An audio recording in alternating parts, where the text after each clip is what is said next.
தீபாவளியை பற்றி சில வரிகள். பண்ணிய பலகாரம் பண்டங்கள் அத்தனையும் தின்னு தீர்ப்பதற்கே தீபாவளி என்றில்லாமல் அண்டை அயல் வீட்டில் அகமகிழ கொடுத்து ஈந்து பண்டம் மாற்றுவதே பண்பாட்டின் பெருவளர்ச்சி. மத்தாப்பாய் கொளுத்துகையில் மழலைகளின் முகத்தினில கொத்தாக பூத்திடுமே குறைவில்லா சந்தோஷம். எத்தனை பொருள் என்ன, ஏகபோக பணம் என்ன, இத்தகைய மகிழ்ச்சியினை இனிமையாக தந்தது விழாக்கால சீர்வரிசை. அது பண்பாட்டின் வளர்ச்சி.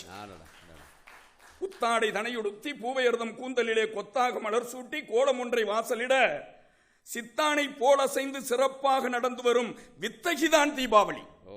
குத்து விளக்கெடுத்து குங்குமத்தால் பொட்டிட்டு சுற்றி நெய்யூற்றி சுடர் மலர விளக்கேற்றி சித்தி தரும் இறைவா சிரம் தாழ்த்தும் எங்களுக்கு முக்தி தருகவன முறையிடும் நாள் தீபாவளி.